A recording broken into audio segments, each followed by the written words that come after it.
Faces of business cycle. देखो business cycle का बेटा बहुत सारा फेसेस होता है, 4 फेस सबसे इंपॉर्टेंट है।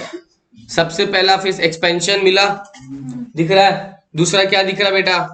तीसरा क्या दिख रहा है? और तीसरा क्या दिख रहा है बेटा? ट्रफ। हम लोग को इन सब के बारे में अच्छा से पढ़ना है, ठीक है। एक्सपेंशन, पीक, कॉन्ट्रैक्शन और ट्रफ। चलो सबसे पहले बेटा एक चीज समझो, what is the face of expansion. Expansion ऐसा फेस है जहां पे बेटा बिजनेस बहुत बढ़ रहा है, उसको बूम बोलते हैं। क्या बोलते हैं? या फिर अपस्विंग भी बोलते हैं। मिला? जहां पे बिजनेस में डिमांड बेटा हाई रहेगा, जहां पे लोगों के पास परचेजिंग पावर भी हाई रहेगा। यस और नो? लोगों के पास पैसा है। क्या है? एक्सपेंशन उसको बोलते हैं, ठीक है। दूसरा वापस एक बोल रहा है पीक, बूम या प्रॉस्पेरिटी। पीक क्या होता है समझो, देखो बढ़ रहा है बढ़ रहा है बढ़ रहा है बढ़ रहा है, ये जो बढ़ने का फेस है ना, इसको एक्सपेंशन बोलते हैं। क्या बोलते हैं? बढ़ते बढ़ते बढ़ते एकदम मैक्सिमम पे पहुंच गया ना बेटा, उसको पीक बोलते हैं। क्या बोलते हैं? बढ़ने वाला फेस, बढ़ते बढ़ते मैक्सिमम, फिर धीरे धीरे धीरे धीरे घट रहा है घट रहा है घट रहा है, उसको कॉन्ट्रेक्शन एट डाउन स्विंग बोलेंगे। क्या बोलेंगे? या रिसेशन बोलेंगे। क्या बोलेंगे? समय खराब चल रहा है। और उसके बाद जो लोएस्ट पॉइंट आ गया ना घटते घटते, उसको डिप्रेशन बोलेंगे बेटा। क्या बोलेंगे? डिप्रेशन। ये देखो बढ़ रहा है बढ़ रहा है बढ़ रहा है, ये फेस क्या है? मैक्सिमम पे पहुंच गया। क्या आ गया बेटा? धीरे धीरे धीरे धीरे घट रहा है घट रहा है, इसको क्या बोलेगा? और लोएस्ट पॉइंट ये दिख रहा है आपको, ये आ गया बेटा ट्रफ या फिर डिप्रेशन। फिर वापस वापस बढ़ेगा, इसको क्या बोलेगा? वापस चरम सीमा पे पहुंच जाएगा। क्या बोलेगा? घट रहा है घट रहा है घट रहा है, क्या बोलेगा? कॉन्ट्रेक्शन को और क्या बोल सकता है? Down swing. एक्सपेंशन को क्या बोल सकता है? और उसके बाद मिनिमम पॉइंट पे आ गया, उसको क्या बोलेगा? या तो ट्रफ या फिर मिनिमम पॉइंट पे ट्रफ, या फिर वापस बढ़ेगा। तो ये फेस है, ठीक है। ये क्या है? जब कोविड चल रहा था, कौन सा फेस चल रहा था? कॉन्ट्रेक्शन आया आया आया आया, धीरे धीरे घट रहा है घट रहा है घट रहा है, हो सकता है बीच में डिप्रेशन में भी आ गया, फिर वापस क्या हो गया? ठीक हो गया ना, तो वापस एक्सपेंशन आ गया। Are you getting my point? तो ये फेसेस है, चारों फेस का नाम याद हो गया, एक्सपेंशन, पीक और ट्रफ या फिर डिप्रेशन। समझा मेरा बात? सबसे अच्छा फेस कौन सा होता है तुम लोग को पता ही है।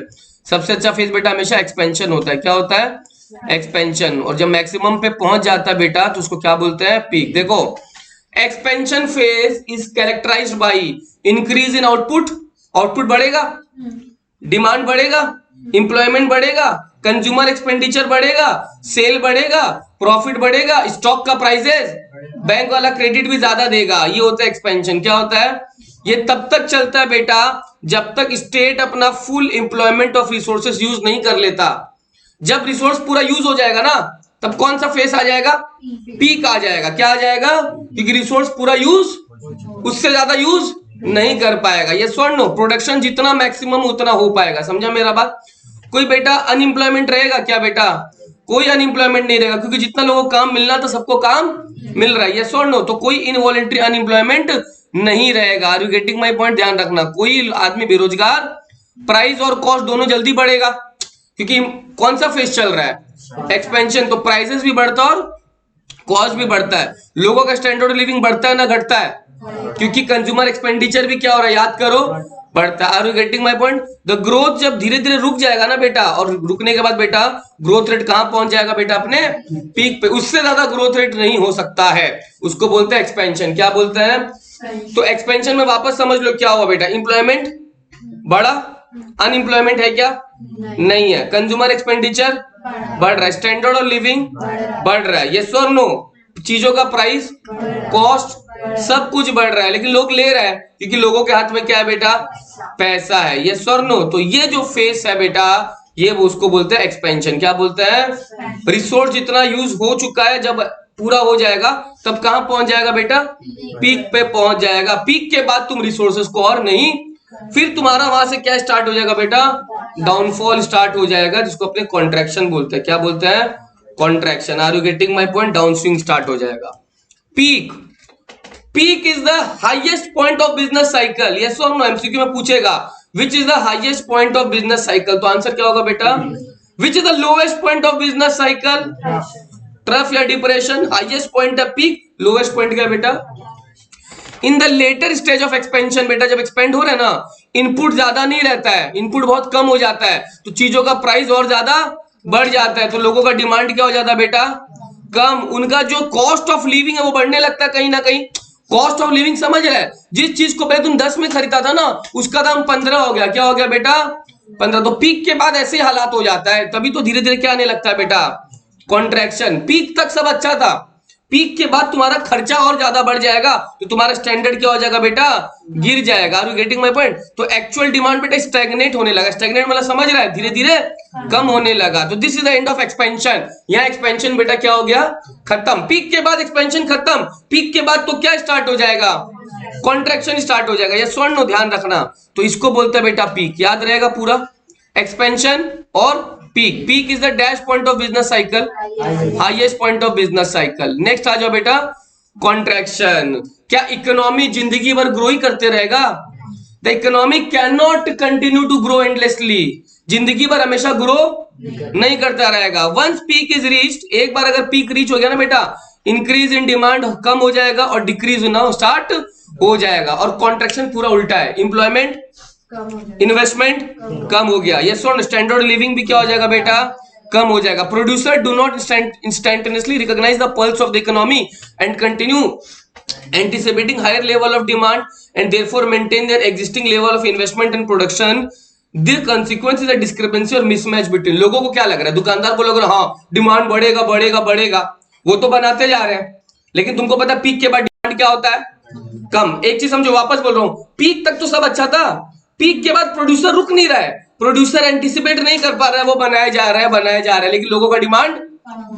सर अगर दुकानदार बनाया जा रहा है, सप्लाई बढ़ेगा ना घटेगा, बढ़ेगा। डिमांड है लोगों का नहीं, तो सप्लाई तो बढ़ गया, डिमांड है नहीं, बेचारा दुकानदार को दाम क्या करना पड़ेगा बेटा, कम। याद करो, एक्सपेंशन में प्राइस ज्यादा था, कॉन्ट्रैक्शन में प्राइस कम। लॉजिक समझा? एक्सपेंशन में डिमांड भी है तो सप्लाई भी है तो प्राइस ज्यादा है। जब कॉन्ट्रैक्शन आ रहा है ना, सप्लाई तो है उनके पास मगर डिमांड, तो कॉन्ट्रैक्शन में बेटा प्राइस क्या हो जा रहा है, ये देखो क्या लिखा, supply far exceeds demand. Supply बेटा डिमांड से बहुत ज्यादा हो गया। Are you getting my point. तो उनको दाम को क्या करना पड़ेगा बेटा, कम करना पड़ेगा। तो एक्सपेंशन में चीजों का प्राइस बढ़ता है मगर कॉन्ट्रैक्शन में धीरे धीरे क्या हो जाता है, कम, क्योंकि लोगों के पास डिमांड ही नहीं है। तुम बताओ अगर डिमांड नहीं है, बैंक वाला इंटरेस्ट भी क्या करेगा, कम। एक्सपेंशन में इंटरेस्ट का रेट बट ये सब तो देखो कॉमन सेंस, एग्जाम में अगर आएगा, एक्सपेंशन में सब चीजों का प्राइस ज्यादा रहता है, बैंक वाला इंटरेस्ट भी ज्यादा लेगा लेकिन कॉन्ट्रैक्शन में कम लेगा। Are you getting my point, ठीक है ना। तो ये हो गया मेरा कौन सा फेज बेटा, कॉन्ट्रैक्शन। ये देखो, decrease in output demand pulls input prices down. Input का प्राइस क्या हो गया, डाउन हो गया। मैंने बोला ना प्राइसेस क्या हो जाएगा, कम। Income of wage and interest earners gradually decline, result in the decrease demand for good and service. Producer lower their price in order to dispose of the inventory. अपना माल को हटाने के लिए प्रोड्यूसर क्या करते हैं, चीजों का दाम कम कर देते हैं। Are you getting my point. अच्छा, consumer in their turn expect further decrease in the price. Consumer को लग रहा है नहीं और कम होगा और कम होगा, तो अभी नहीं खरीद रहा है कंज्यूमर, और ज्यादा बाद में खरीद रहा है। प्रोड्यूसर तो धीरे धीरे दाम कम कर रहा है। अब तुम कंज्यूमर है, तुम लालची है, तुम सोच रहे नहीं और कम होने दो और कम होने दो, तब क्या करेगा, खरीदेगा। ये स्वर्ण देखो क्या लिखा, consumer in their turn expect further decrease in price, लिखा हुआ है ना, एंड पोस्टपोन देयर परचेज। अपना परचेज को क्या कर रहे हैं वो लोग, क्योंकि कम तो हो रहा है मगर वो चाहता है कि और कम हो जाए। और उसके बाद बेटा with reduce consumer spending aggregate demand fall, वो लोग नहीं खरीद रहा है तो डिमांड और कम हो रहा है, तो चीजों का दाम और कम हो जा रहा है। ये स्वर्णो। तो कॉन्ट्रैक्शन में क्या हो समझो, डिमांड ज्यादा है सप्लाई ज्यादा है, सप्लाई अगर ज्यादा है तो प्रोड्यूसर प्राइस को, लेकिन कंज्यूमर अभी भी नहीं खरीद रहा है। कंज्यूमर क्या सोच रहा है, और कम होगा, क्योंकि वो खरीद नहीं रहा है तो दुकानदार दाम को बेटा और कम कर दे रहा है। ये स्वर्णो, समझा मेरा बात। तो इसीलिए बोला गया बेटा कॉन्ट्रैक्शन में चीजों का प्राइस धीरे धीरे क्या हो जाता है, कम हो जाता है। अब ये देखो एक लाइन है very important, business firms become pessimistic about the future state of the economy and there is a fall in profit expectation which induces them to reduce investment। Contraction में कहीं ना कहीं बेटा दुकानदार को नुकसान हो रहा है। क्यों हो रहा है, प्राइस कम ले रहा है। अब उनको अगर नुकसान हो रहा है तो उनका प्रॉफिट कम है, नहीं है, कम है। प्रॉफिट अगर कम है बेटा तो इन्वेस्टमेंट कम है। वो लोग इन्वेस्ट कर पाएगा, वो लोग सबसे ज्यादा किस फेस में इन्वेस्ट कर पाएगा, सबसे ज्यादा एक्सपेंशन में या पीक पे कर पाएगा ना। तो यहाँ पे उनका इन्वेस्टमेंट भी क्या हो गया बेटा, कम हो गया। Are you getting my point? अब उनका इन्वेस्टमेंट कम ना, तो बैंक क्रेडिट भी जो धीरे धीरे इन्वेस्टमेंट लोगों को नहीं दे पाएगा, क्योंकि वो लोग के पास पैसा ही नहीं है। Are you getting my point? तो ये जो पूरा फेस है इसको बोलते हैं कॉन्ट्रैक्शन। क्या बोलते हैं? कॉन्ट्रैक्शन। तो 3 फेस हो गया। पहला फेस प्राइस हाई रहता है, एम्प्लॉयमेंट हाई रहता है, कंज्यूमर का expenditure, standard of living high रहता है। ये और नो? जब ये मैक्सिमम पे आ जाए तो उसको क्या बोलते हैं? पीक बोलते हैं। तो peak is the best position, लेकिन पीक जिंदगी भर रह नहीं सकता है, क्योंकि तुम्हारे पास रिसोर्स तुम पूरा लगा, अब और ज्यादा रिसोर्स तुम लगा तो धीरे धीरे पीक के बाद क्या आना स्टार्ट हो जाएगा बेटा? कॉन्ट्रैक्शन। कॉन्ट्रैक्शन में सबसे बड़ा मुद्दा क्या है बेटा? कॉन्ट्रैक्शन में सप्लाई तो है, मगर तो चीजों का प्राइस क्या हो जा रहा है, और अगर प्राइस कम हो जा रहा है बेटा तो जो बिजनेस फर्म्स है उनका प्रॉफिट कम, तो इन्वेस्टमेंट भी क्या हो जाता है? एक्सपेंशन में इन्वेस्टमेंट ज्यादा रहेगा, कॉन्ट्रैक्शन में इन्वेस्टमेंट कम रहेगा। Are you getting my point? And last part बेटा ट्रफ। क्या ट्रफ मतलब? क्या हो गया? डिप्रेशन। ये सबसे लोवेस्ट पॉइंट हुआ कि नहीं हुआ? Depression is the severe form of recession, खतरनाक फॉर्म। धीरे धीरे धीरे कम हो रहा है, ठीक है चल जाएगा, और एकदम नीचे पहुंच गया, वो खतरनाक हो गया, उसको बोलते हैं सेवियर फॉर्म। क्या बोलते हैं? And is extremely economic activity हो तो रहा है एकदम ना के बराबर, स्लगिश मतलब बेकार, एकदम ना के बराबर। During this phase of business cycle growth becomes negative. Country का ग्रोथ हो रहा है मगर नेगेटिव हो रहा है, यस और नो? एंड एक्सपेंडिचर डिक्लाइंस, लोग खर्चा कर ही नहीं पा रहे हैं, लोग खर्चा नहीं कर पाएगा तो एक्सपेंडिचर भी क्या हो जाएगा? एकदम कम हो जाएगा। डिमांड बढ़ेगा कि घटेगा? कॉमन सेंस बोलो। Demand for product and service both क्या है? डिक्रीजेस। प्राइस एकदम कम है बेटा, and decline rapidly forcing firms to shut down. Firms को अपना दुकान भी क्या करना पड़ रहा है? Since companies are unable to sustain their workforce, अब कंपनी तो पैसा दे नहीं पाएगा, मजदूर को क्या कर देगा?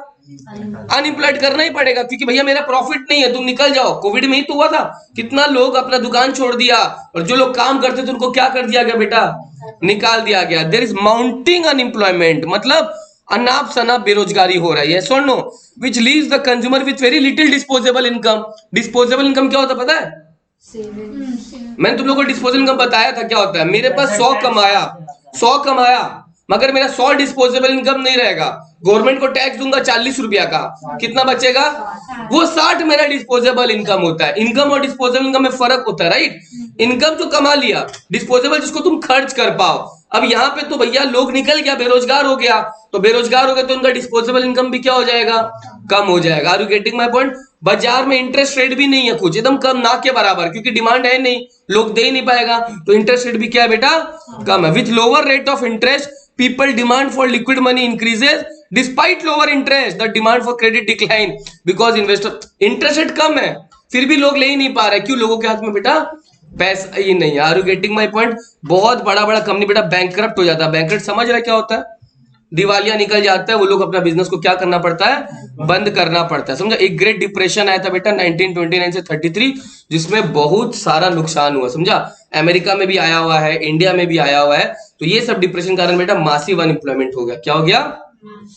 4 फेस हुआ, एक्सपेंशन, कॉन्ट्रैक्शन, पीक हो गया, कॉन्ट्रैक्शन हो गया, और अब क्या जिंदगी में ट्रफ रहेगा? वापस रिकवरी होगा, तो रिकवरी के बाद वापस क्या स्टार्ट हो जाएगा? एक्सपेंशन। तो बेटा यहाँ पे अलग से बोला रिकवरी, क्या बोला? देखो एक चीज समझो, इसमें पहला लाइन क्या लिखा होता है एक बार पढ़ना, तो ये वाला पहला लाइन, ये वाला कॉन्ट्रैक्शन का क्या लिखा हुआ है? जिंदगी भर ग्रो नहीं ना करेगा, कॉन्ट्रैक्शन आएगा तो। और रिकवरी में क्या लिखा है देखो, अब समझो रिकवरी का पहला लाइन क्या लिखा है देखो, the economic cannot continue to contract. क्या जिंदगी भर अब घटते ही रहेगा?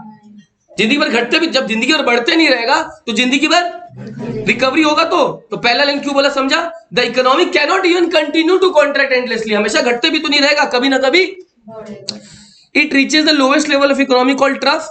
ट्रफ पहुंचा, लोवेस्ट लेवल ट्रफ, उसके बाद वापस से क्या स्टार्ट हो जाएगा? Recovery, and then starts recovering. Are you getting my point?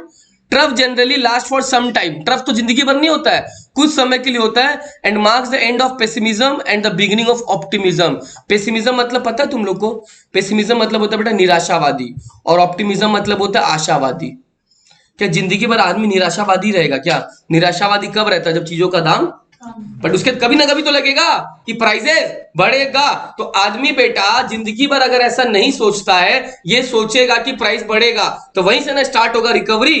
तुम अगर गिर रहे लोएस्ट पॉइंट पे पहुंच गया ना, उस समय तुम बेटा निराशावादी है, पेसिमिज्म है। मगर अब जब रिकवर करना स्टार्ट होगा तो उस समय तुम क्या है बेटा, ऑप्टिमिज्म, इसी आशा में बैठा है कि प्राइस कभी ना कभी वापस बढ़ेगा। तो रिकवरी के फेस में बेटा ऑप्टिमिज्म स्टार्ट होता है, और जब कॉन्ट्रैक्शन आ रहा है ना बेटा, वहां से क्या स्टार्ट हो जाता है, पेसिमिज्म।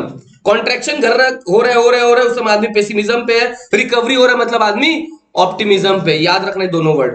कॉन्ट्रैक्शन में क्या चलता है, पेसिमिज्म, रिकवरी में क्या स्टार्ट हो जाता है बेटा, ऑप्टिमिज्म। याद रहेगा, प्रोसेस पूरा रिवर्स हो गया। यस और नो, द प्रोसेस पूरा रिवर्स। द प्रोसेस और reverse is initially felt in the labour market. Pervasive unemployment forces the workers to accept wages. क्या हो रहा है, बेचारे वर्कर्स को काम तो नहीं मिल रहा है, कॉन्ट्रैक्शन में याद करो निकाल दिया गया था। अब वर्कर्स बेचारा जो दाम मिलेगा उसमें काम करेगा, तो लोअर रेट जो मिल रहा है उसी में वो लोग काम करने के लिए राजी है, क्योंकि वो लोग अब पेसिमिस्टिक नहीं है, अब वो लोग ऑप्टिमिस्टिक बन रहा है। क्या बन रहा है, जो मिलेगा उसी में हम लोग क्या करेंगे बेटा, काम करेंगे। तो जिंदगी भर तो भूखा नहीं ना रह पाएगा। तो क्या लिखा है देखो, pervasive unemployment forces the worker to accept the wages lower than the prevailing rate. Market में अगर मान लो बेटा 10 मिलना चाहिए, उनको 4 रुपए मिल रहा ना, तो भी वो काम करेगा, ऑप्शन नहीं उनके पास। Are you getting my point.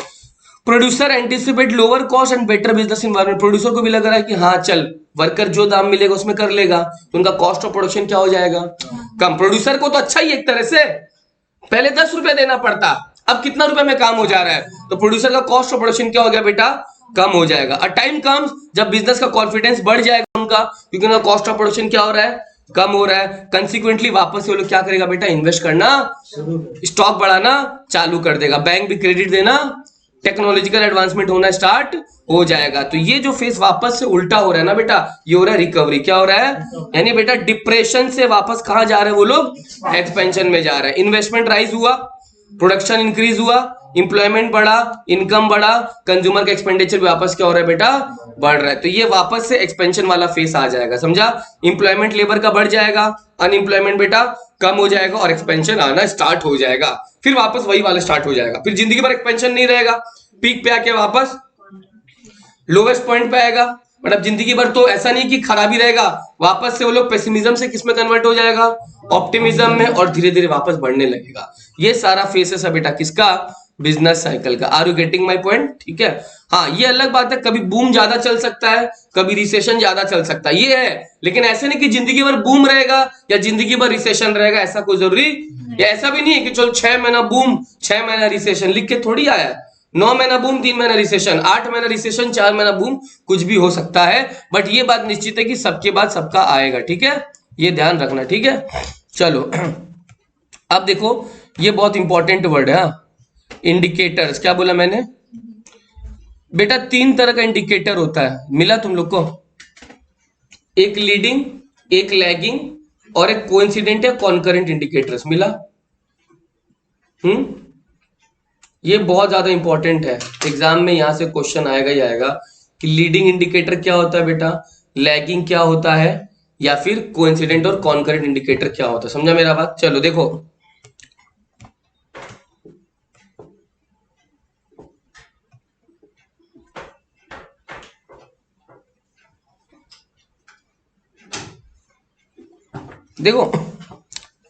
Leading क्या होता है, सुनो। लीडिंग होता है पहले, को कॉपी में लिखो तो 2 वर्ड। लीडिंग मतलब होता है बिफोर, और लैगिंग मतलब होता है आफ्टर।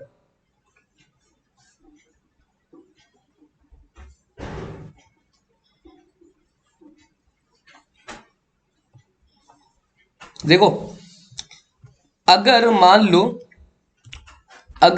लो मेरे को ऐसा लग रहा है कि भैया डिमांड बढ़ने वाला है, क्या डिमांड बढ़ने वाला है, तो मेरे को पक्का लगेगा कि मेरा प्रॉफिट भी क्या होगा, बढ़ेगा। ये मेरे को ऐसा लग रहा है ना कि डिमांड बढ़ेगा, तो प्रॉफिट भी क्या होगा, बढ़ेगा। तो ये मेरे को पहले से पता चल रहा है कि डिमांड अगर बढ़ेगा तो प्रॉफिट भी, उसको बोलते हैं लीडिंग इंडिकेटर। क्या बोलते हैं। अब अगर मेरा प्रॉफिट बढ़ेगा बेटा, क्या बोला मैंने, प्रॉफिट बढ़ने के बाद, ऐसे सबका प्रॉफिट अगर बढ़ेगा तब देश का आउटपुट बढ़ रहा है, देश का आउटपुट। बेटा देश का आउटपुट कब बढ़ा? जब मेरा प्रॉफिट बढ़ा, सबका प्रॉफिट बढ़ा। तो ये जो देश का आउटपुट बढ़ा, ये तो सबके प्रॉफिट बढ़ने के बाद हुआ ना, तो उसको बोलते हैं लैगिंग इंडिकेटर। क्या बोलते हैं? लीडिंग मतलब जो तुम पहले से प्रेडिक्ट कर पा रहा है, और lagging is the outcome of leading. Leading अगर हो पा रहा है तो उससे बेसिस पे क्या निकल रहा है? लैगिंग। लीडिंग इंडिकेटर हमेशा तुमको पहले से सोचना पड़ता है, लेकिन लीडिंग के बेसिस पे जो आउटपुट आ रहा है उसको क्या बोलते हैं बेटा? Lagging indicator. क्या बोलते हैं? जैसे यहां पे देखो, चेंज इन स्टॉक प्राइस। अगर तुमको लग रहा है स्टॉक का प्राइस बढ़ेगा, तुम्हारा प्रॉफिट भी क्या हो जाएगा? शायद बढ़ जाएगा।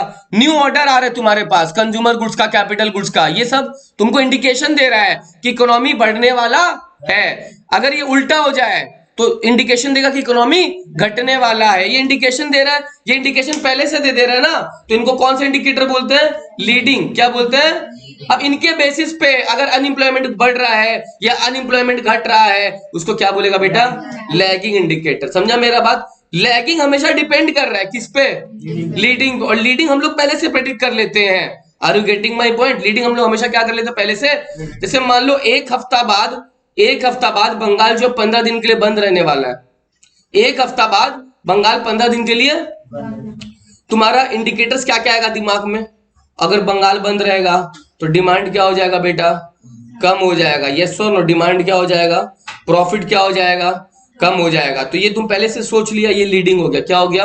अब इसका रिजल्ट क्या होगा बेटा? पता है? इसका रिजल्ट होगा कि 15 दिन या 30 दिन के लिए अगर बंगाल बंद होगा बेटा, तो लोग हो सकता है पहले से स्टॉक कर लेगा। यस और नो? डिमांड जो है वो बढ़ जाएगा। तो लीडिंग के बेसिस पे जो आउटपुट निकल रहा है उसको क्या बोलते हैं बेटा? लैगिंग। देखो यहाँ पे क्या लिखा है, very important. A leading indicator is a measurable economic factor that changes before the economy starts. Before मैंने word बोला है, देखो, before the economy starts to follow a particular pattern or trend. In other words, these variables that change before the real output changes are called which indicator बेटा? Leading. Before economy, पहले economy के change होने से पहले तुम predict कर लिया, वो होता है बेटा leading indicator। क्या होता है? Leading indicator often changes prior to. Prior मतलब क्या होता है? पहले। लीडिंग इंडिकेटर बेटा पहले चेंज हो जा रहा है prior to economic adjustment. Economy देश में एडजस्टमेंट नहीं हुआ, उससे पहले ही चेंज हो गया, उसको क्या बोलते हैं बेटा? Leading indicator. फॉर एग्जांपल देखो, change in stock price, profit margin, indices such as housing, interest rates and prices are generally seen as the precursors of upturns और डाउनटर्न। सिमिलरली कोई नया ऑर्डर मिला तुमको कंज्यूमर गुड्स के लिए, capital goods के लिए, तो ये सारा बेटा कौन सा इंडिकेटर है बेटा? Leading indicator. कौन सा? लेकिन क्या हमेशा लीडिंग इंडिकेटर सही होता है क्या? नहीं, वो कोई जरूरी नहीं कि बट हाँ लीडिंग इंडिकेटर होता तो है, कोई जरूरी नहीं कि सही हो या फिर गलत हो। इसलिए लिखा देखो, leading indicator though widely used to predict the changes in the economy are not always accurate. कोई जरूरी नहीं कि हमेशा क्या हो बेटा? सही भी हो सकता है और गलत भी हो सकता है। Are you getting my point? Even expert disagree on the timing of the so called leading. कुछ एक्सपर्ट लोग तो इनको मानते भी नहीं है, बट बहुत जन इनको मानते हैं। कुछ एक्सपर्ट्स लोग नहीं मानते हैं। और नेक्स्ट क्या लिखा है बेटा? लैगिंग। क्या लिखा हुआ है? लैगिंग पर खुद से रीड करो क्या लिखा हुआ, देखो बिफोर या आफ्टर पढ़ो अच्छा से। तुम लोग को अगर गर्म लग रहा, ठंड लग रहा तो करा दो।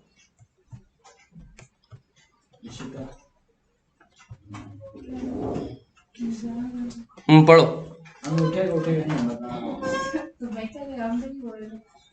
पढ़ो फटाफट क्या लिखा हुआ लैगिंग के बारे में।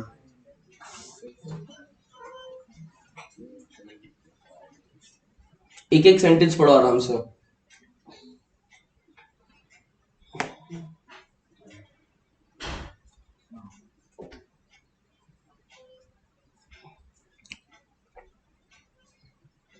Lagging indicator reflect the economy's historical performance and changes in these indicators are observable only after कोई पैटर्न हो चुका है उसके बाद ही वो होगा, राइट?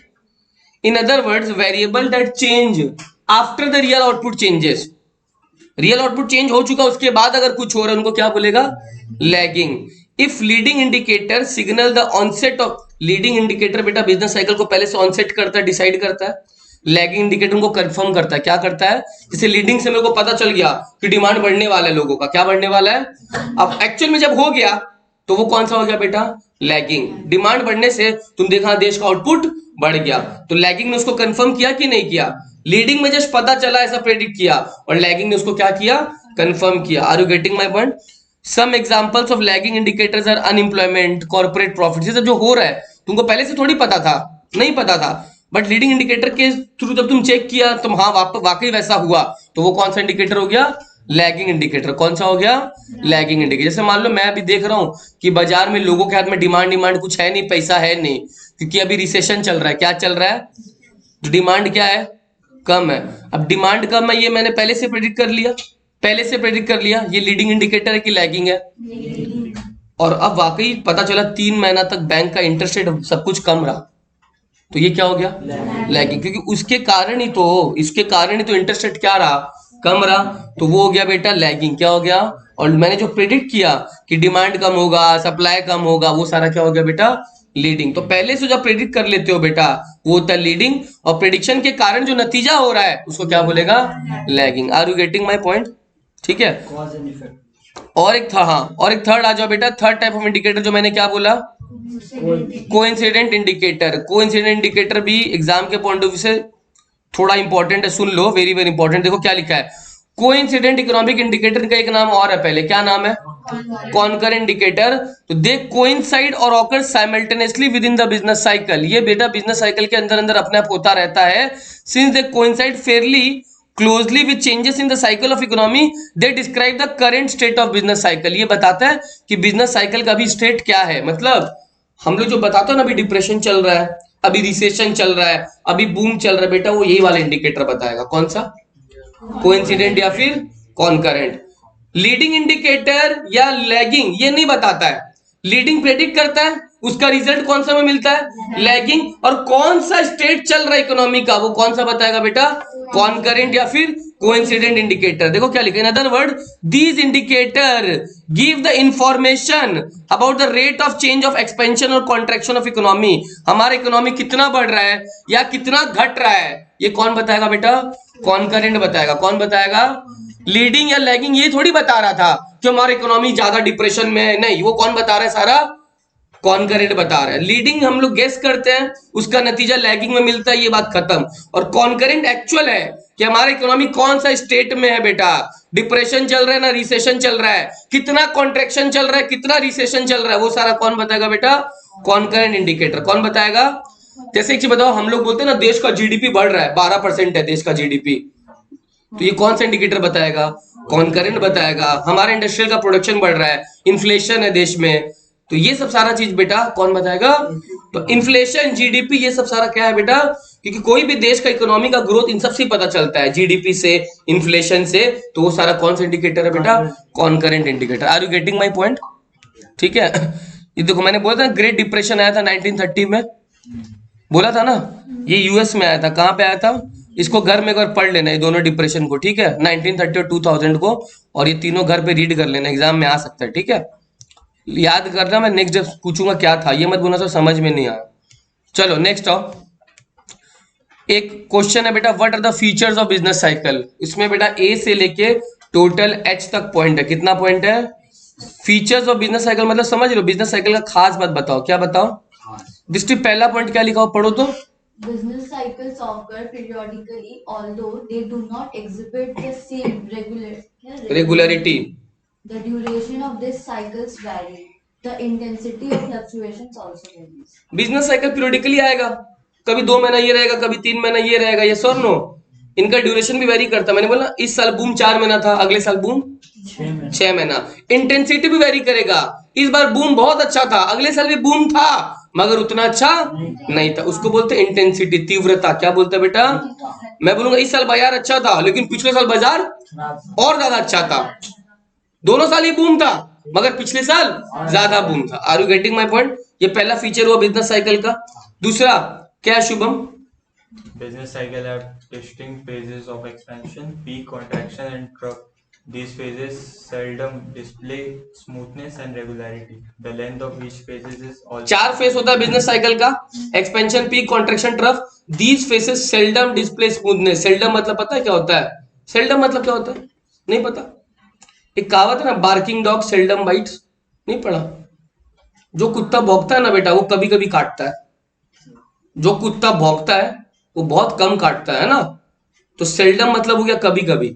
कभी कभी, बार्किंग डॉग भौंकने वाला कुत्ता, सेल्डम बाइट मतलब कभी कभी काटता है। तो सेल्डम मतलब समझा क्या हो, सेल्डम मतलब कभी कभी।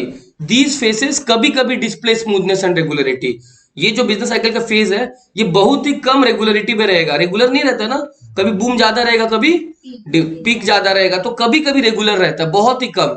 और लेंथ जो है ना फेज का वो भी डेफिनेट नहीं है, कभी बूम मैंने बोला 4 महीना रह सकता है, तो कभी रिसेशन 6 महीना रह सकता है। तो ये दूसरा पॉइंट हुआ कि इनका जो रेगुलरिटी है वो भी बहुत कम नजर आता है, और इनका पीरियड भी बेटा फिक्स नहीं है। Are you getting my point? Third point क्या लिखा है आकाश?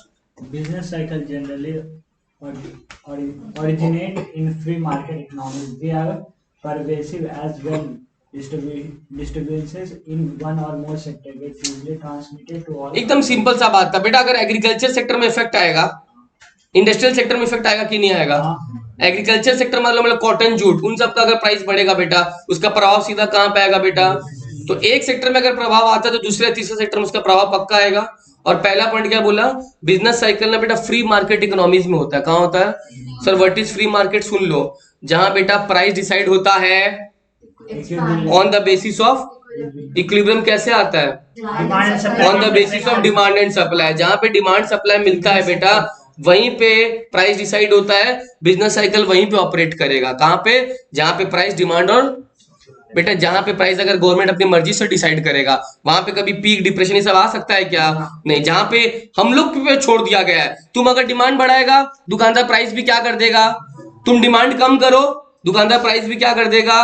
तो ये जो बिजनेस साइकिल का 4 फेस होता है ना, ये हमेशा फ्री मार्केट में आएगा। कहाँ आएगा? फ्री मार्केट मतलब जहां पे डिमांड एंड सप्लाई के बेसिस पे क्या डिसाइड होता है? प्राइस। उसको बोलता है फ्री मार्केट इकोनॉमी। क्या बोलता है? जहां गवर्नमेंट कंट्रोल कर रहा है वहां पे नहीं आता। Are you getting my point? अच्छा, फोर्थ पॉइंट क्या लिखा हुआ है हर्ष? Although all sectors are adversely affected by business cycles, some sectors such as capital goods industries, durable consumer goods industries, etc., are disproportionately affected. Moreover, compared to agricultural sector, the industrial sector is more prone. अरे भैया, business cycle का effect सब goods पे एक जैसा आएगा। Consumer goods पे थोड़ा कम आएगा, कैपिटल गुड्स पे थोड़ा, एग्रीकल्चर गुड्स पे कम आएगा, इंडस्ट्रीज पे ज्यादा आएगा। तो इसका मतलब आप देखो, मैंने ऊपर में जस्ट अभी बोला था, कौन एक पॉइंट पढ़ा था, तुम पढ़ा था कि अगर एग्रीकल्चर सेक्टर में आएगा तो उसका प्रभाव इंडस्ट्रियल सेक्टर, लेकिन आएगा तो दोनों में, मगर एग्रीकल्चर में थोड़ा कम आएगा और इंडस्ट्रियल में थोड़ा ज्यादा आएगा, क्योंकि देश का डेवलपमेंट किस पे डिपेंड करता है? एग्रीकल्चर पे ना इंडस्ट्री पे ज्यादा। इंडस्ट्रीज पे, इंडस्ट्री जितना ज्यादा होगा बेटा हमारे इकोनॉमी उतना ज्यादा बूस्टअप होगा। यस और नो? तो बिजनेस साइकिल का प्रभाव एग्रीकल्चर पे कम और इंडस्ट्री में ज्यादा आएगा। Are you getting my point? उसके बिजनेस साइकिल बहुत कॉम्प्लेक्स, उसको पढ़ना आसान है क्या बेटा? एकदम नहीं। तुमको थोड़ी पता है कब बूम आ जाएगा कब रिसेशन आ जाएगा, तो this is very very complex phenomenon, एकदम सिंपल नहीं है। ठीक है। और एक लास्ट लिखा बेटा, business cycle contagious and international in character. अगर यूएस का मार्केट बेटा क्रैश होता है ना, उसका असर इंडिया में आएगा कि नहीं आएगा? बिल्कुल आएगा, क्योंकि यूएस का जो मार्केट है, हम लोग क्या यूएस से इंपोर्ट एक्सपोर्ट नहीं करते? तो बेटा यूएस का मार्केट अगर क्रैश होता है ना बेटा, तो इंडिया का मार्केट भी पक्का क्रैश होगा। तुम जाके 20 मिनट आधा घंटा शेयर मार्केट का कोई भी न्यूज सुनो, वो लोग पहले यही बोलेगा कि आज यूएस मार्केट जो है वो क्रैश हुआ है, तो उसका इफेक्ट इंडिया में ये होगा वो होगा। तो बेटा हमारा जो मार्केट है बेटा वो दूसरे मार्केट पे भी डिपेंड, उसको बोलते हैं कॉन्टेजियस। क्या बोलते हैं बेटा? कुछ बीमारी कॉन्टेजियस होती है, मतलब फैलती है। कॉन्टेजियस मतलब फैलना। कोविड था तो तुमको हो रहा था तो मेरे को भी हो जाता। तो बेटा यूएस मार्केट अगर खराब होगा तो इंडियन मार्केट भी कहीं ना कहीं खराब। तो बिजनेस साइकिल हमेशा कंटेजियस है। क्या है बेटा? ठीक है। They begin in one country, they begin in but mostly spread to other countries as well, है ना, क्योंकि हमारा उनसे ट्रेड रिलेशन है, हमारा उनसे इंपोर्ट एक्सपोर्ट होता है ना। अगर मैं मान लो कोई छोटी सी कंट्री है, उसमें उनका पोजीशन बहुत खराब है, हम लोग आज तक उस कंट्री से कभी कुछ मंगा ही नहीं है, तो हमको असर नहीं। लेकिन बेटा ज्यादातर कंट्री से इंपोर्ट एक्सपोर्ट चलता है ना, तो हमको भी असर पड़ेगा। समझा मेरा बात? जो ग्रेट डिप्रेशन आया था 1930 यूएसए में या ग्रेट ब्रिटेन में, उसने सिर्फ उन कंट्रीज को अफेक्ट नहीं किया, पूरे दुनिया को हिला के रख दिया। Are you getting my point? तो ये था ग्रेट डिप्रेशन। हाँ, अच्छा, एक और लास्ट पॉइंट है इस चैप्टर का कि बेटा बिजनेस जो साइकिल है वो क्यों हो रहा है, क्यों 4 फेस आ रहा है, क्यों जिंदगी भर हम लोग एक्सपेंशन में नहीं रह सकते हैं, या क्यों जिंदगी भर हमेशा कॉन्ट्रैक्शन नहीं चलता है, क्यों जिंदगी भर पीक नहीं चलता है। तो उसका कॉजेज है। क्या है कॉजेज? मतलब क्यों business cycle up down up down up down down up down up down होता रहता है। समझा मेरा बात? तो क्यों ऐसा बिजनेस साइकिल हो रहा है, उसका कुछ अंदर का बात और कुछ, पहले बाहर का बात कर लेते हैं। बाहर का बात में क्या बोला है, होगा अप डाउन होगा। दूसरा पॉइंट क्या बोला, वार हुआ, अब उसके बाद वापस ठीक तो करना पड़ेगा ना, तो पोस्ट वॉर के बाद वापस इकोनॉमी को रिकंस्ट्रक्ट कर रहे हो, क्या कर रहे हो, उसमें तो खर्चा लगेगा। थर्ड पॉइंट क्या बोला, टेक्नोलॉजी अगर बेटा खराब हो गया तो वापस से बिजनेस साइकिल में इफेक्ट आएगा। फोर्थ पॉइंट क्या बोला, बाढ़ भूकंप सुनामी फ्लड, यस और नो, असर आएगा। पॉपुलेशन ग्रोथ जितना ज्यादा होगा एक्सपेंशन उतना कम होगा, याद रखना। पॉपुलेशन जितना कम रहे उतना अच्छा है देश के लिए, पॉपुलेशन जितना बढ़ेगा बेटा बिजनेस साइकिल का फेस उतना डाउन चला, ये बाहर के फेस होगा। क्या होगा बेटा, बाहर के फेस। और इंटरनल कॉज में देखो अंदर का बात, ये हो गया बाहर का। इंटरनल में क्या लिखा हुआ पहला, अगर डिमांड चेंज होगा, अगर डिमांड ज्यादा बढ़ेगा तो प्राइस भी क्या हो जाएगा बेटा, अब प्राइस अगर बढ़ गया लोगों का डिमांड फिर कम, और डिमांड कम होने लगा बेटा तो क्या होगा, हमारा जो फेस है वो गिरने लगेगा। तो अगर डिमांड चेंजेस हो रहा है बेटा तो डेफिनेटली उसका असर कहाँ आएगा, बिजनेस साइकिल में आएगा। दूसरा पॉइंट क्या बोला, इन्वेस्टमेंट अगर कम बेसी होगा तो वापस से बिजनेस साइकिल चेंज होगा। उसके बाद बोला गवर्नमेंट का स्पेंडिंग, तुम बताओ अगर गवर्नमेंट खर्चा करना बंद कर दे, मेट्रो वेट्रो ना बनाए, रोड सड़कें ना बनाए बेटा, इकोनॉमी ऐसे ही गिर जाएगा। तो गवर्नमेंट स्पेंडिंग अगर ज्यादा करेगा तो इकोनॉमी बढ़ेगा, तो उसके कारण वापस से पीक कहीं ना कहीं चेंज होगा, एक्सपेंशन बढ़ेगा घटेगा। पहला पॉइंट था बेटा फ्लक्चुएशन इन व्हाट, डिमांड। दूसरा फ्लक्चुएशन इन्वेस्टमेंट। तीसरा गवर्नमेंट का खर्चा, ये इंटरनल है। क्या है चौथा बेटा, व्हाट इज मैक्रो। माइक्रो तुम पढ़ता है क्लास 12 में, तुम लोग जिंदगी भर माइक्रो पढ़ा है, डिमांड सप्लाई कॉस्ट। मैक्रो सुन लो क्या होता है, बजट। गवर्नमेंट अगर अपने बजट में डिसाइड करता है कि चल भाई इस बार हम लोग पुअर को बेनिफिट देंगे थोड़ा, किसको, तो हमारा बिजनेस साइकिल का कौन सा फेस चलेगा, पुअर को बेनिफिट्स मिल रहा है, एक्सपेंशन चलेगा।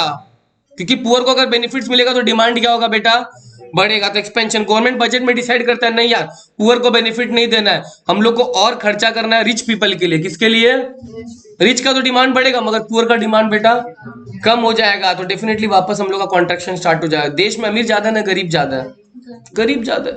ये सो अपने क्लास में कितने जन अभी, 1 2 3 4 5 6 7 8 9 10 में से बेटा 10 में से मैं लिख के देता हूं, हम लोग 8 जन पूरे गरीब है, 2 जन खाली अमीर है। पता है कौन कौन 2 जन, एक आकाश अमीर है और एक गुनगुन अमीर है, ये दोनों जन अमीर है, समझा। रोज सलकिया से आते, तुम समझ रहा, सलकिया से पढ़ने आ रही, तुम दिखाता नहीं कि तुम अमीर है, तुम शो ऑफ नहीं करता है। एक दिन तुम देखा था 2-4 दिन पहले हाफ पैंट पहन के आया था, हाफ पैंट ब्रांडेड था 1800 रुपया का, समझा। अमीर बहुत थे ब्रांडेड लोग, तुम अपनी मॉल में देखो लोग हाफ पैंट जाएगा, सब ब्रांडेड लोग, वो सब ब्रांडेड दिखावटी है, समझा। हम कॉलेज में पढ़ते थे, हम लोग का कॉलेज का डीन था, हाफ पैंट पहन के पुचका खाने निकलता था कॉलेज के बाद। अमीर अमीर लोग, अमीर अमीर बात, ठीक है। मनी सप्लाई क्या होता है बोलो तो, आरबीआई अगर मनी का सप्लाई बढ़ा दे, डिमांड सोच के बोलना, बाजार में मनी सप्लाई बढ़ गया मतलब पैसा है लोगों के हाथ में, तो मनी सप्लाई अगर बढ़ गया तो डिमांड बढ़ गया, तो एक्सपेंशन आएगा ना बेटा। और साइकोलॉजिकल फैक्टर्स बेटा, ये हमारा साइकोलॉजी का खेला है। साइकोलॉजी में अगर तुमको लग रहा है नहीं यार प्रोडक्शन नहीं करेंगे, छोड़, डिमांड लोगों का कम हो जाएगा तो कहीं ना कहीं कॉन्ट्रैक्शन आ जाएगा। तो इंटरनल फैक्टर में बेटा हो गए 6 पॉइंट, कितने, और एक्सटर्नल में हो गए बेटा 5 पॉइंट। 30 सेकंड दे रहा हूँ, 6 और 5 साढ़े 11 का पॉइंट नाम लर्न होना चाहिए, 6 और 5 11 पूरा लर्न होना चाहिए, 11:30 वाला आधा छूट है तुम्हारे लिए। मैं पॉइंट का नाम बोलूंगा, तुम लोग बोलेगा इंटरनल है कि एक्सटर्नल है, ठीक है ना, बस इतना ही ध्यान रखो, समझा ना। 6 का 6 पूछूंगा नहीं तुमसे, ठीक है, बोलूंगा इंटरनल एक एक्सटर्नल, ये बता दो खाली। सब ऑर्गेनिक है, सब सोनी है।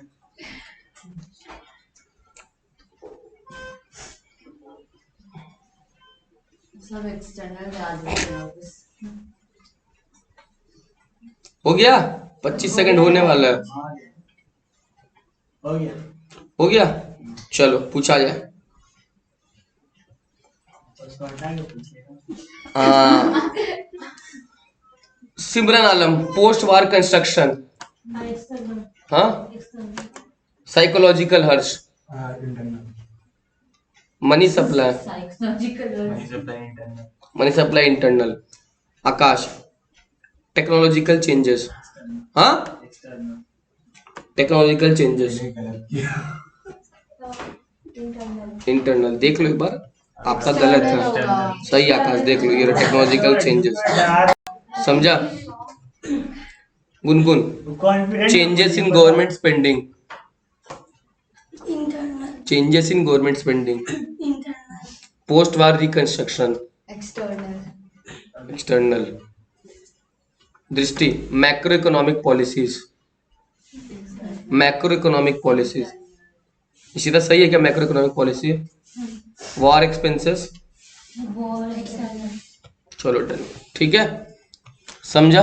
भी आपने लोग ऐसे डरा देते दो नहीं वो आप बोले ना हमको, वही सेम चीज से पूछे, कॉन्फिडेंट हो गए, गलत बोल रहे हैं। भैया बोले ये होगा, नहीं वो होगा।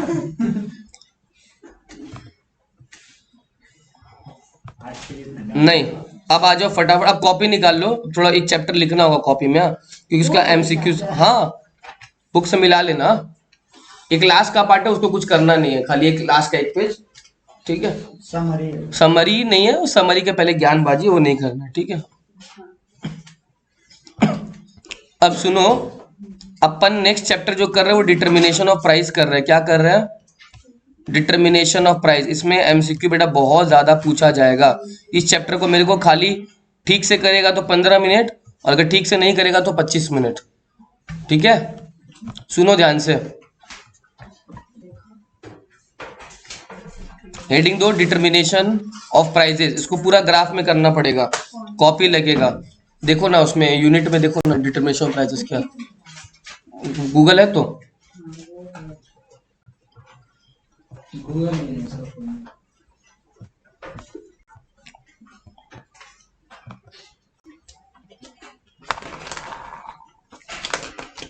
हुआ। डिटर्मिनेशन ऑफ प्राइस देखो ना, आउटपुट एंड प्राइस ऐसा करके एक चैप्टर है। Determination of output and price ऐसा करके कुछ है।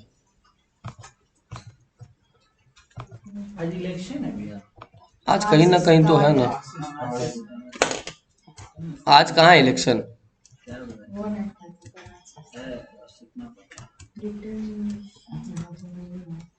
हम लोग इधर तो चैप्टर 4 मई में 21 ना कितना मई को है शायद, 20 को। चैप्टर 4 वही determination of price and output है ना। चलो देखो, इसमें क्या करना होता है सुन लो। मेरे को नहीं पता तुम लोग किया है कि नहीं किया, मैंने किसको पढ़ाया क्या नहीं, ज्यादातर जिनको नहीं पता ये चैप्टर, ठीक है। सुन लो फटाफट। अगर मैं तुमसे पूछूं कि बेटा बाजार में पहले डिमांड सडनली बढ़ गया, डिमांड सप्लाई लेकिन बेटा जितना था उतना ही है, ठीक है।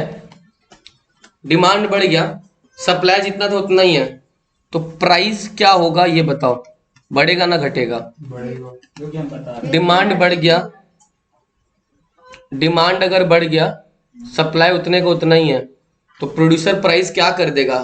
पानी है क्या शुभ? बढ़ जाएगा। बढ़ जाएगा। अच्छा, और आउटपुट क्या होगा? क्वांटिटी। दोनों चाहिए, प्राइस पे क्या असर पड़ेगा और क्वांटिटी पे। जिसको नहीं आता है कोई बात नहीं है, मैं सिखा दूंगा, पर जिसको आता है एक दो बार ट्राई कर सकता है। वो भी बढ़ जाएगा।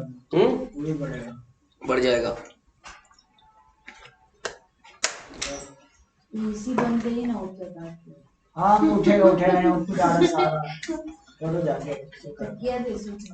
हाँ यार तकिया भी है सेक्टर में तो फिर सोने का बात कर रहा है। तकिया नहीं लाएगा कोई, वैसे ही रहेगा तकिया। फिर सोने का बात कर रहा है। तुमको क्या याद है ना?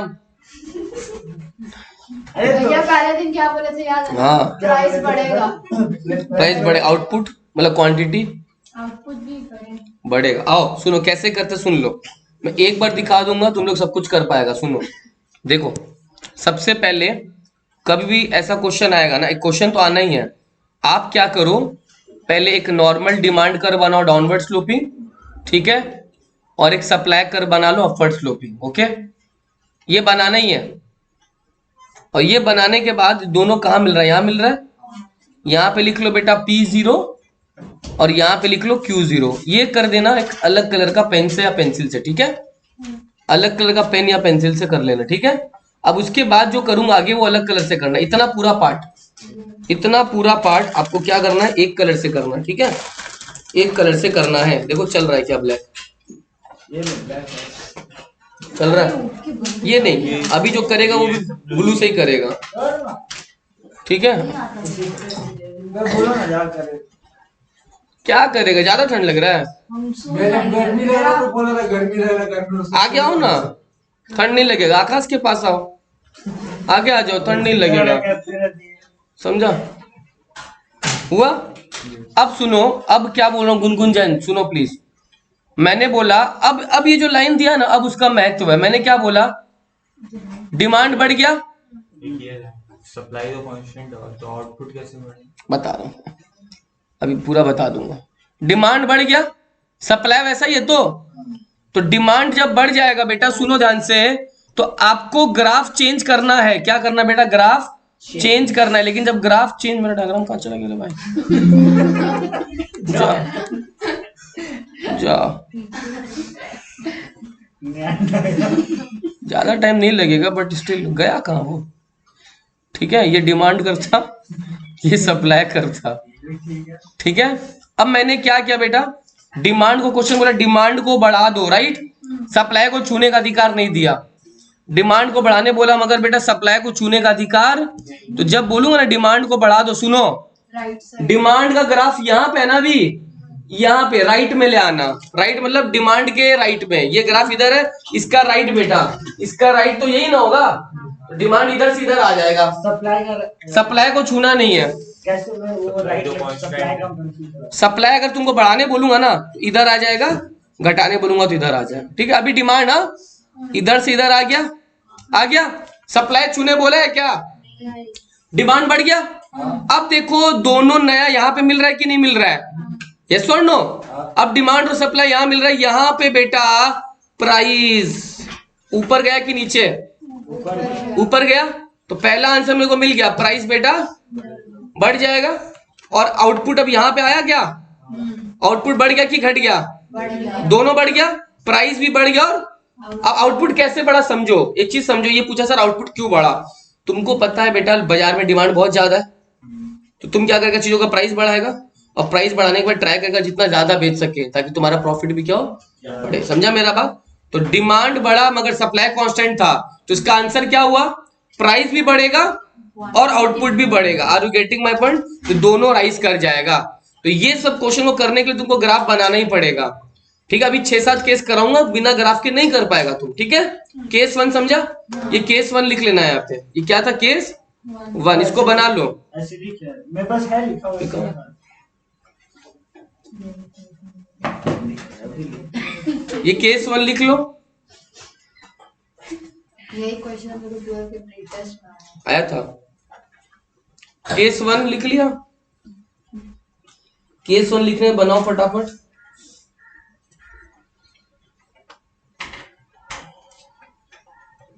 उसमें आता था ना एग्जाम में, तो एमसी के बगल में ना छोटा जगह नहीं रहता था, स्पेस बना लेता था वहां पे, हाँ उसमें छोटा सा घर को बना लेता था।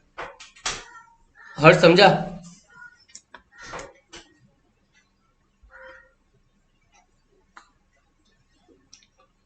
केस 2 में मूव कर रहा हूं, हाँ ये बगल में उसका डायग्राम बना है। केस 2 में मूव कर रहा हूं। केस 2 क्या, सुनो, केस 2 है बेटा, डिमांड कांस्टेंट है, सप्लाई बढ़ गया, सप्लाई बढ़ गया, तो प्राइस क्या होगा, प्राइस क्या होगा और आउटपुट क्या होगा। डिमांड कांस्टेंट है, सप्लाई बढ़ चुका है, डिमांड नहीं छूना। जो नया वापस बनाओगे, पहले तो वो बना ही लोगे जितना मैंने रेड पेन से बनाया था, उसके बाद सप्लाई बढ़ाना है, डिमांड नहीं बढ़ाना है, ठीक है। पहले तो ऐसे बना ही लोगे, ठीक है। जो बना रहे हो बनाओ, जो नहीं बना पा रहे हो देख लो एक बार। पहले इतना तो आप लोग को बनाना ही है, ये वाला सप्लाई में इधर ऊपर आएगा, प्राइस डिक्रीज होगा, आउटपुट इंक्रीज होगा, ठीक है। इतना बना ही लोगे पहले चीज, हाँ इतना बना लोगे, P0 और Q0 इतना बनाना ही है। हाँ, अब इसके बाद जो क्वेश्चन बोला है वो देख लेंगे। क्या हुआ, नहीं समझ में आ रहा है? नहीं आ रहा। ठीक है, अब इसके बाद जो क्वेश्चन बोला वैसे कर लेंगे। क्वेश्चन क्या बोला है? डिमांड को छूने का अधिकार नहीं दिया। ये जो डिमांड है ना, इसको छूने का अधिकार नहीं दिया, इसको खाली सप्लाई को छूने का अधिकार मिला है। सप्लाई बढ़ाना है तो अब हर्ष समझो, सप्लाई बढ़ाना है ना, तो अगर सप्लाई को बढ़ाने बोलूंगा ना हर्ष, तो कर इधर आ जाएगा, इधर नया। ठीक है, अब यहां मिल रहा है तो शुभम, यहाँ पे प्राइस देखो बढ़ा कि घटा? घटा। और क्वांटिटी बढ़ा। आंसर हो गया प्राइस फॉल हुआ और क्वांटिटी यानी आउटपुट क्या हो गया? बढ़ गया। और ऐसा होना भी था। क्यों बताओ? लॉजिकली सोचो, डिमांड है नहीं, दुकानदार के पास पहले 40 कोल्ड ड्रिंक था, अभी 150 बोतल आ गया, सप्लाई बहुत ज्यादा है। बेचने के लिए प्राइस को क्या करेगा वो? और कम दाम में सप्लाई बढ़ाएगा अपना, कम दाम में भी सप्लाई बढ़ेगा। वही आंसर हुआ है, प्राइस कम मगर सप्लाई ज्यादा है। Are you getting my point? समझा? दोनों कैसे समझा? अगर सप्लाई को घटाने बोलता ना तो ऐसे बना देता, ऐसे, और सप्लाई को घटाने बोलूंगा तो ऐसे नीचे की तरफ। ठीक है, केस 3 हो गया सबका? केस 3 अब खुद से करोगे। डिमांड डिक्रीज हो गया और सप्लाई इंक्रीज हो गया, दोनों चेंज हो गया इस बार। क्या demand? Demand decrease, supply increase, इस बार दोनों चेंज करा दिया मैंने। अब तुम लोग सोचोगे दोनों चेंज कराना है, फिर क्या करना है क्या नहीं करना।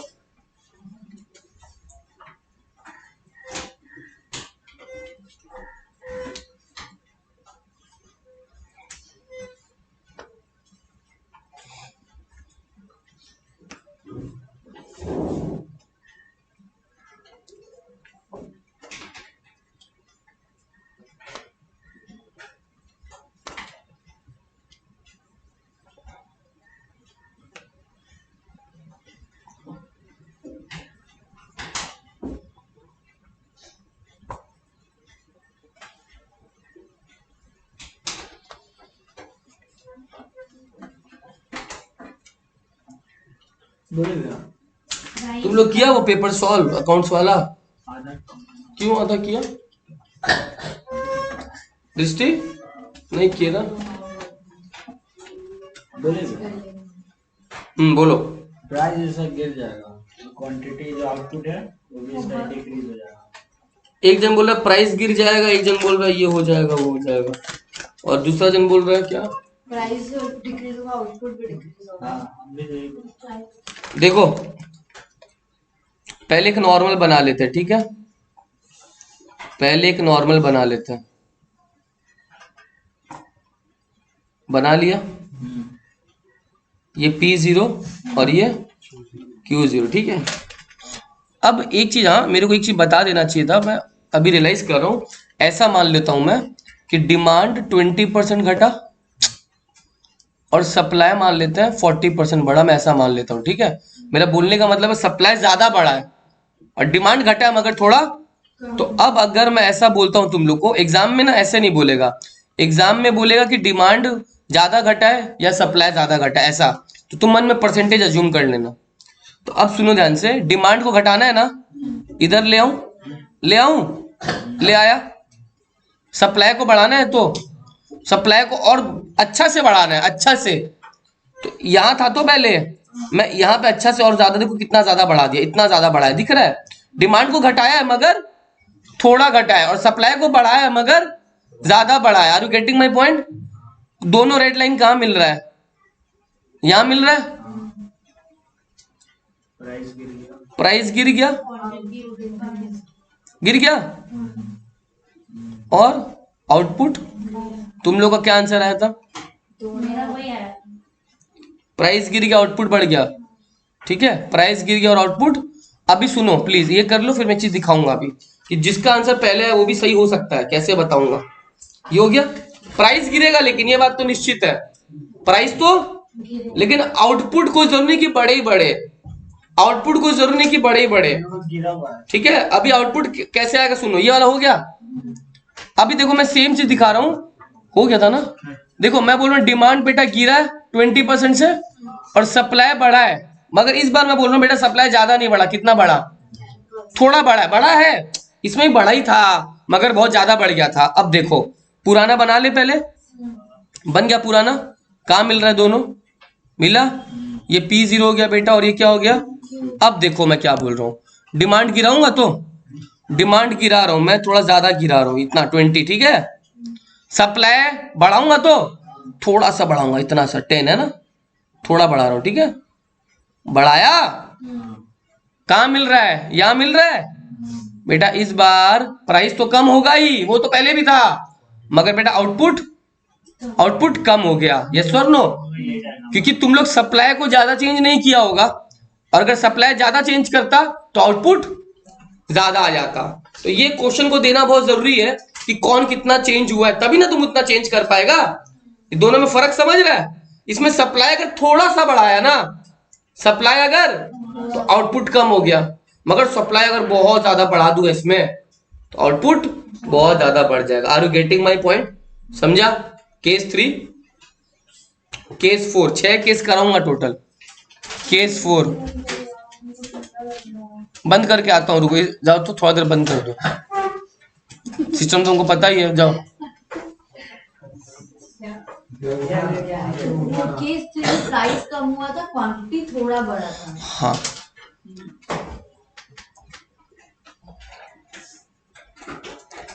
रिमोट कुछ प्रॉब्लम हो गई। रिमोट यार, ब्लू स्टार का कंपनी का रिमोट ओरिजिनल मिल ही नहीं रहा, डुप्लीकेट है। एक बार और आकाश, बस।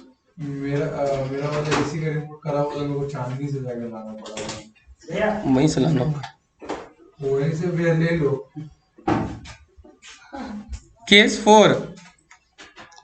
केस 4 जाने का टाइम ही नहीं ना मिला, सबसे बड़ा बात वही है। वहाँ आपको मिल जाएगा भैया मेरा। आकाश को भेज देंगे आज एक बार। हाँ आकाश कहीं नहीं जाएगा, आकाश ही थका हुआ। केस 4 आकाश को मिल गया, घमंड आ गया थोड़ा, आकाश का घमंड। तभी तो मना कर रहा है, पैसा अमीर है ना। मतलब कि हम इसमें मेट्रो से नहीं जाएंगे। हाँ बोल रहे यार, तो मेरे को उबर में भेजिए, कैब कीजिए। एकदम मस्त है। अब 1000 रुपया रिमोट लाने के लिए 400-800 भाड़ा लगाएंगे। हाँ 1000 भी नहीं पड़ेगा, लेकिन भाड़ा तो लग जाएगा 500-600 रुपया, फिर अगला खा के भी आएगा। 500 का रिमोट के लिए 1000 रुपया खर्चा करेंगे हम। केस 4 डिमांड सुन लो, इंक्रीजेज, अब ऐसे लिख रहा हूं, हाँ कितना परसेंट चाहिए। Demand increases and supply also increases. तुम लोग मेरे से कुछ मत पूछना, अपना बुद्धि लगाना। But increase in demand is more, ठीक है। डिमांड भी बढ़ा है और सप्लाई भी बढ़ा है, मगर डिमांड की बढ़ने की जो तीव्रता है वो ज्यादा है। किससे? सप्लाई से। दोनों बढ़ाओ मगर डिमांड को भयंकर बढ़ा दो।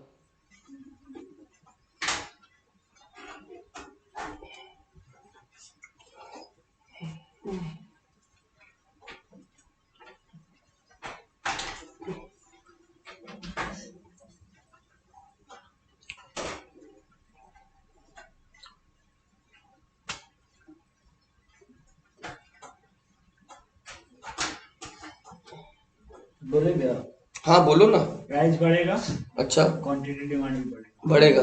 अच्छा, और किस किस का ये आंसर आया? यही आंसर, प्राइस बढ़ा।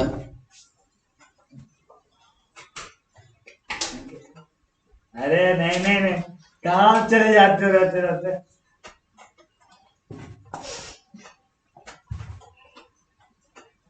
शुभम यही आंसर आया। प्राइस कम हुआ है, सप्लाई को कम बढ़ा है तो प्राइस कम हुआ है।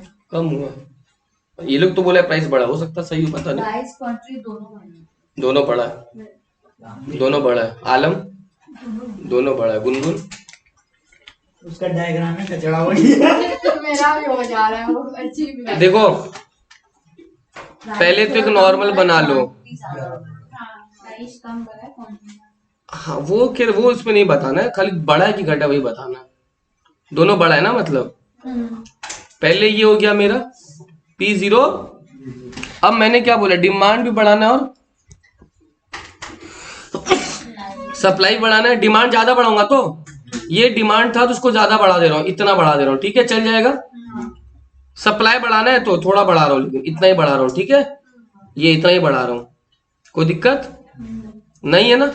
डिमांड बढ़ा और सप्लाई भी बढ़ा तो देखो बेटा प्राइस कहीं ना कहीं प्राइस बढ़ जाएगा, प्राइस बढ़ेगा ही बढ़ेगा, राइट, क्योंकि डिमांड का चेंज जो है वो प्राइस बढ़ा हुआ आएगा सबका। और बेटा आउटपुट भी बढ़ेगा, आउटपुट तो बहुत बढ़ा, तुम लोग आउटपुट ज्यादा बढ़ा, प्राइस कम। ठीक है ना, प्राइस कम बढ़ा है आउटपुट बढ़ा है ज्यादा, यही तो आंसर है। क्लियर? अब केस 4 तक तो समझ गया, अब क्या हुआ, सप्लाई का नहीं बनाएंगे डायग्राम में, बनाया तो सप्लाई का, ये रहा, तो उसमें तो प्राइस कम हो रहा है। कहाँ कम हो रहा है, ये रहा, देखो ये पुराना था, ये देखो ये पुराना था और ये नया था, दिख रहा है गैप, रेड वाला नहीं आ रहा। ये वाला फिर से देखेगा, ये देखो ये है तो, ये है तो। अब इसके बाद मैंने बोला डिमांड बढ़ा दो और सप्लाई बढ़ा दो, तो डिमांड बढ़ा दिया, ये रहा बढ़ा दिया, सप्लाई बढ़ाऊंगा तो, लेकिन ज्यादा नहीं बढ़ाऊंगा, थोड़ा ही बढ़ाऊंगा, बढ़ा दिया, कहाँ मिल रहा है, यहाँ मिल रहा है, मिल रहा है तो ऊपर है कि नहीं इसके, आया, और ये भी बढ़ गया। अब केस 4 तक तरीका सेम, अब केस सुन लो ध्यान से, यहीं से एग्जाम में आ सकता है, इस बार सुन लो, एग्जाम में यहीं से आ सकता है, सुन लो, जब मैं बोलूंगा कि डिमांड कर्व या फिर सप्लाई कर्व, क्या बोलूंगा, एकदम कॉमन चीज सुन लो, गलती मत करना, अगर मैं बोलूंगा डिमांड कर्व या सप्लाई कर्व परफेक्टली इलास्टिक है, तो तुम अगर मान लो मैं डिमांड कर्व बोल रहा हूं परफेक्टली इलास्टिक है, आंख बंद कर लेना, ऐसा बना देना डिमांड कर्व, तब तुम डिमांड ऐसा नहीं बनाओगे जो बना रहे हो ना अब तक ये वाला, ऐसा नहीं बनाओगे, तब डिमांड कर्व तुम ऐसा बनाओगे हॉरिजॉन्टल। अगर मैं सप्लाई कर्व भी इलास्टिक बोलूंगा परफेक्टली तो भी ऐसे ही बनेगा, कोई भी कर्व परफेक्टली इलास्टिक हो ऐसे ही बनता है, चाहे डिमांड हो चाहे, तो अगर मैं डिमांड है सप्लाई कर्व परफेक्टली इलास्टिक बोलूं तो ऐसा बनाओगे, पहला चीज है। अगर मैं बोल रहा हूं नहीं, अगर मैं बोल रहा हूं नहीं डिमांड कर्व या सप्लाई कर्व जो है वो परफेक्टली इनइलास्टिक है, क्या है, तो बेटा कर्व आप ऐसा बनाओगे, ये बात निश्चित है, चाहे कोई भी हो डिमांड या सप्लाई। अब इतना समझा पहला, क्या बोला वापस बोल दे रहा हूं, डिमांड या सप्लाई अगर इलास्टिक बोलूंगा परफेक्टली हॉरिजॉन्टल बन जाएगा, अगर मैं बोल रहा हूं नहीं इनइलास्टिक है तो वर्टिकल बन जाएगा। अब एक क्वेश्चन दिखा रहा हूं, वो क्वेश्चन पहले मैं समझा देता हूं, फिर तुम लोग 2 क्वेश्चन और कर लोगे तो चैप्टर खत्म। सुनो प्लीज सुनना, तुम्हारे बुक में तो 4 ही पेज में चैप्टर खत्म कर दिया, सुनो प्लीज ध्यान से सुनना। केस बोल रहा है case 5, demand is perfectly elastic and supply increases, कोई करेगा नहीं, एक दिखा रहा हूं उसके 2-3 तुम लोग को करने दूंगा। मैंने क्या बोला था, कोई भी कर बोल दिया क्या बन गया, बन गया, बन गया तो डिमांड कर्व, और नॉर्मल सप्लाई कर्व तो ऐसा ही होगा ना बेटा, नॉर्मल सप्लाई कर्व, तो ये मेरा ओरिजिनल बन गया, अभी चेंजेस कुछ नहीं किया। हर बार बेटा ऐसा बनाता था ना, ऐसा नहीं बनाया, डिमांड को ऐसा कर दिया, सप्लाई मगर वैसा ही है। अब क्या करने बोला वो सुनेंगे, अब क्या करने बोला, सप्लाई को बढ़ाने बोला है, तो सप्लाई अगर बेटा बढ़ाएंगे अपन तो सप्लाई कहीं ना कहीं इधर आ जाएगा, मैं ब्लैक पेन ले लेता हूं, सप्लाई बेटा इधर आ जाएगा, राइट, इधर आया, प्राइस कुछ चेंज हुआ, प्राइस वही है, तो price will remain same, quantity बढ़ा क्या, पहले ये था ना, अभी ये आ गया बेटा, ये सर नो, तो Q0 से Q1 क्वांटिटी क्या हो गया, बढ़ गया। Are you getting my point, clear? तो इसमें प्राइस सेम रहा, क्वांटिटी बढ़ गया, क्लियर? ऐसा क्यों हुआ पता है, रीजन, रीजन तुम लोग को जानना ही नहीं है, तुम लोग खाली ग्राफ से समझ में आ गया, रीजन क्या हो रहा है समझ लो। डिमांड परफेक्टली इलास्टिक है, सप्लाई बढ़ गया, इसका मतलब सुनो, जनरली क्या होता है बाजार में जब सप्लाई बढ़ता है, बाजार में जब अनाप शनाप माल पड़ा है, दुकानदार लोगों को दाम क्या करना पड़ता है, कम। यहाँ पे बेटा डिमांड भी भयंकर है, डिमांड परफेक्टली इलास्टिक मतलब डिमांड भी, तो अगर सप्लाई भी भयंकर है तो डिमांड भी भयंकर है, तो अगर सप्लाई बढ़ा है तो डिमांड भी बढ़े जा रहा है धक्का-धक, इसलिए प्राइस को अफेक्ट ही नहीं किया। खाली डिमांड नॉर्मल रहता और सप्लाई बहुत ज्यादा है तब प्राइस कम होता, बट यहाँ पे परफेक्टली इलास्टिक मतलब डिमांड भी धक्का-धक है, सप्लाई भी धक्का-धक, तो प्राइस में असर नहीं आया बेटा, असर खाली क्वांटिटी में आया। क्लियर हुआ? अब मैं तुम लोग को दे रहा हूं केस 5 बनाना है तो बना लो, केस 6, 7 और 8 तुम लोग को दे रहा हूं। हर समझा?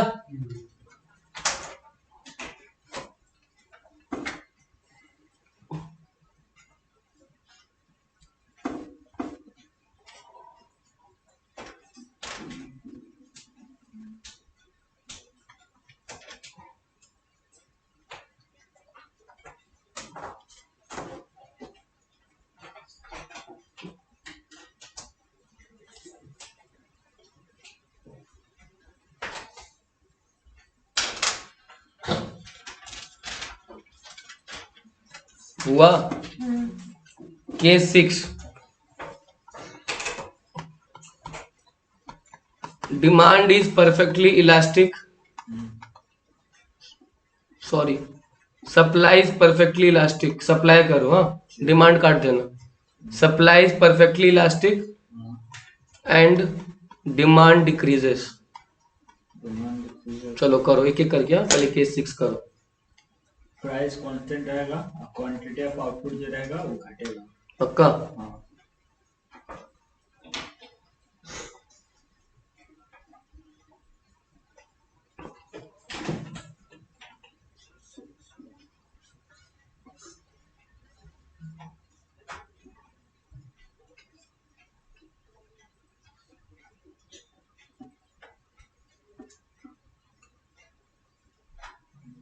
प्राइस सेम आउटपुट कम हो जाता। इन्हें डायग्राम बना के प्राइस सेम, क्वांटिटी कम। प्राइस सेम क्वांटिटी कम। हाँ। मेरा तो प्राइस भी बढ़ा है, क्वांटिटी भी बढ़ा है। ये देखो पहला सप्लाई ऐसा बना लो, ये देख लो सप्लाई ऐसा बना लो, और एक बार तो डिमांड का नॉर्मल बनाओगे ऐसा, है ना? डिमांड का तो नॉर्मल बनेगा ही। अब जो करने बोलेगा वो करेंगे। अभी हमारा ये है, ठीक है, अभी ये प्राइस और ये अभी कुछ ऐसा है। अब क्या बोला है, डिमांड को क्या करने, तो डिमांड अगर डिक्रीज करने बोला है बेटा, तो डिमांड अगर डिक्रीज करने बोला तो इधर ले आओ ना। अब यहाँ मिल रहा है, प्राइस तो वही रह गया, क्वांटिटी पीछे चला गया। यस और नो? प्राइस तो वही रह गया, क्वांटिटी पीछे चला गया। लिख लो price same quantity decrease. Perfectly elastic था शुभम, है ना, इन इलास्टिक नहीं था।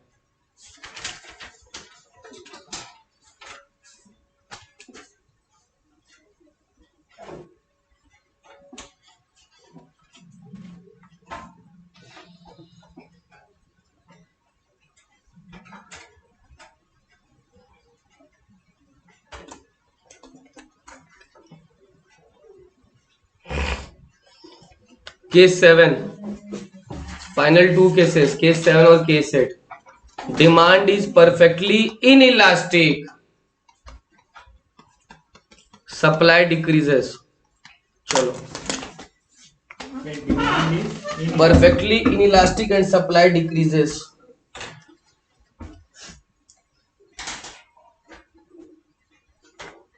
बोले प्राइस बढ़ेगा, क्वांटिटी सेम रहेगा।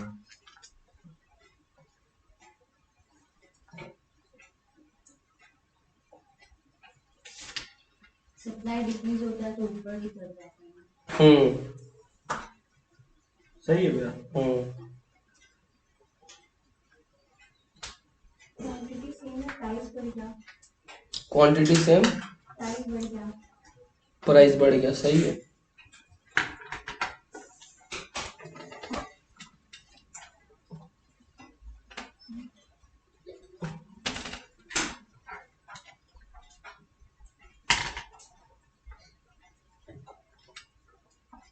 हर्ष हो रहा है? गुनगुन जैन क्या बोला था? बोला था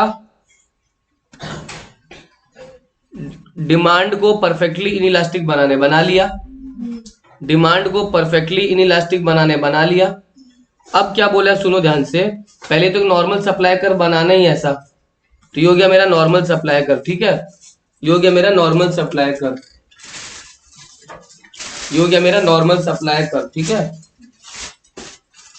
अब क्वेश्चन क्या बोला है समझो, ये P0, ये क्वेश्चन बोला है सर सप्लाई को घटा देने, सप्लाई को घटा दोगे तो ऐसा आ जाएगा, प्राइस बढ़ गया, क्वांटिटी तो मगर वही रह गया, तो आंसर क्या हुआ, price rise, quantity no change यानी सेम यानी constant.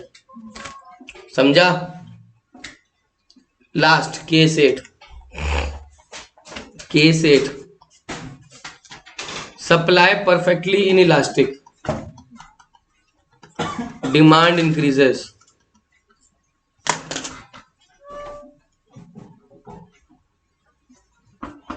Supply perfectly inelastic, demand increases.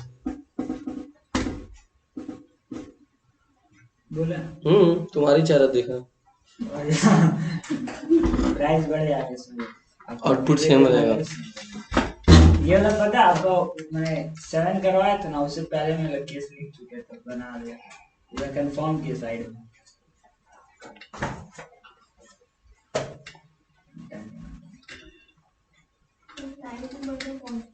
बस सब सही करके लास्ट में गलत करते हो आलम, आमीन सिंह साओ सॉरी जो भी है। इस बार सबसे पहले किसको खड़ा करेगा स्टेट, सप्लाई को कर दिया, और डिमांड नॉर्मल बना लो ऐसा, ये डिमांड ठीक है, ये P0 और ये इतना तो ही क्या होगा।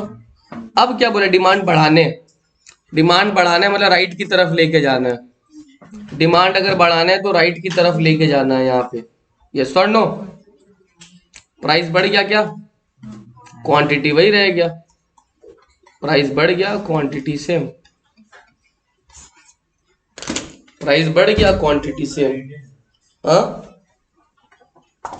समझा क्या, डन। एग्जाम में याद रखोगे, अगर पूछा जाए कि जनरली प्राइस कैसे डिसाइड होता है, जैसे मान लो ये प्राइस है ना 10, 20, 30, 40, 50, प्राइस बढ़ता है तो डिमांड क्या होता है, कम होता है। पढ़ाई है तुम लोग 100 kg, 90 kg, 80 kg, 70 kg और सप्लाई, प्राइस बढ़ेगा सप्लाई बढ़ेगा तो 60 kg, 70 kg, 80 kg, 90 kg और, तो इक्विलिब्रियम प्राइस क्या होगा, 80 नहीं, हाँ इक्विलिब्रियम प्राइस जहां दोनों मिल रहे हैं ना वो प्राइस नहीं है, जहां दोनों मिल रहा है वो तो इक्विलिब्रियम क्वांटिटी हो गया, और जो प्राइस पे मिल रहा है ना बेटा उसको इक्विलिब्रियम प्राइस बोलते हैं। क्या बोलता है, मतलब जनरली ये डिमांड और ये दोनों कितना क्वांटिटी में मिला है बेटा, 80, तो ये 80 होगा, किस प्राइस में मिला है, तो ये 30 रुपीज होगा जहां मिल रहा है वहां पे, समझा। और उसके बाद बाकी ये यहाँ पे डिमांड ज्यादा देख रहे हो, यहाँ पे भी डिमांड ज्यादा है, यहाँ पे सप्लाई ज्यादा, तो जहां दोनों मिल रहा है बेटा वो सबसे अच्छा सीन होता है ना, उसको इक्विलिब्रियम प्राइस और इक्विलिब्रियम क्वांटिटी बोलते हैं। समझा मेरा बात, चैप्टर खत्म। आज के लिए इतना ही काफी है, 2 चैप्टर हो गया।